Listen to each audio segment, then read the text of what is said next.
This beauty queen's final text will make your blood run cold. What her life taker did after the murder is even more shocking than the crime itself. The reason the jury only gave him 14 years will leave you speechless. You have to stick around until the end to hear the tragic twist that destroyed a second family. Kimberly Karen Mota de Oliveira lived with the determination of a dreamer and the grace of someone destined for more than the world around her. Born into a modest home in Manacapuru, Brazil, she grew up surrounded by the quiet strength of her mother, Nala, and the steadfast companionship of her brothers. She was a girl of radiant ambition, equally devoted to her studies as she was to the pageant stage. While her peers admired her beauty, Kimberly's eyes were set on something larger, becoming Miss Brazil, graduating as a dentist, and returning to uplift her community with her skill and presence. The story of a life with such promise should have been one of triumph, but instead, it ended in blood and horror at the hands of the man who claimed to love her most.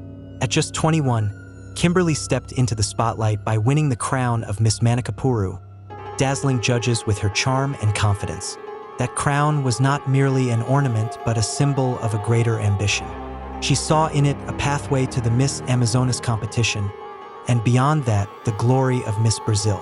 Her social media blossomed with bright snapshots of her life, sunlit photos on beaches, evenings with friends, her smile that carried both innocence and assurance.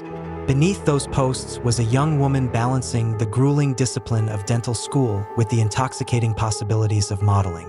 But it was in Manaus, while chasing this dual vision, that Kimberly's life collided with Rafael Rodriguez, a man whose polished surface hid something far more sinister. Rafael was older, 31, a systems analyst who had left São Paulo behind and arrived in Manaus with the confidence of a man used to getting what he wanted. When he first spotted Kimberly, the vibrant beauty queen dancing at a downtown club, his interest sharpened into obsession. He showered her with attention, flowers, fine dining, endless compliments that made her feel, for a fleeting moment, like the star she was working to become. To her family and friends, Rafael seemed like the perfect suitor, a successful man who treated Kimberly with adoration. But behind the neatly pressed shirts and the gentleman's charm, Rafael carried a consuming jealousy, the kind that feeds on control until it destroys everything around it. It started with small intrusions, masked as affection. Rafael wanted to know where Kimberly was at every hour. He demanded constant check-ins and bristled at even the most innocent interactions with other men. When she posted on social media, he scoured her comments. He deleted male contacts from her phone. What seemed at first to be devotion soon revealed itself as suffocating possession. Kimberly endured, hoping his insecurity might soften over time, but instead his grip tightened.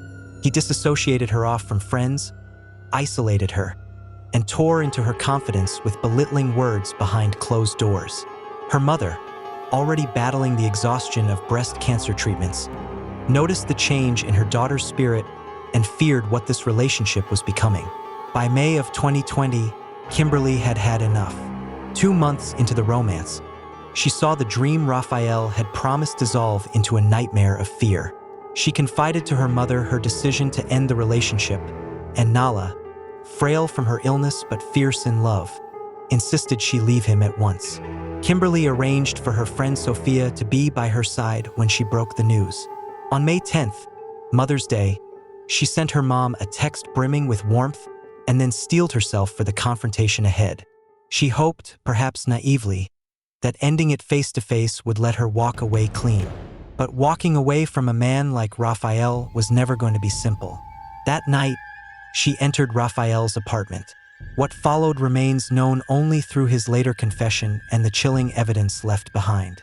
When Kimberly's phone fell silent and she did not answer calls the next morning, panic swept through her family. They rushed to the apartment, only to find it abandoned. Hours later, the police delivered the nightmare verdict. Kimberly's body had been discovered inside Rafael's residence, wounded repeatedly, her life extinguished in a frenzy of violence. The blood on the floor, the kitchen knife bearing only his fingerprints, the security footage showing him walking calmly out of the building alone.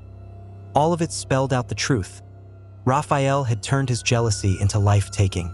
the police launched a desperate hunt. News stations broadcast Kimberly's smiling face across Brazil, even as Rafael slipped further into the shadows.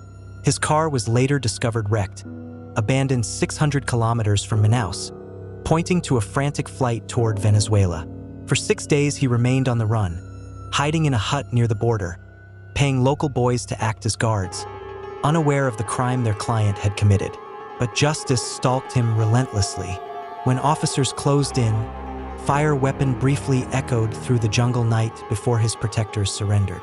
And so, Rafael was dragged from his hideout, his attempt to escape across borders cut short. In custody, he broke. He confessed without struggle, recounting how Kimberly's attempt to end the relationship had lit his rage, how he maltreated her over and over in a storm of violence, and how he tried, pathetically and uselessly, to clean the scene before fleeing.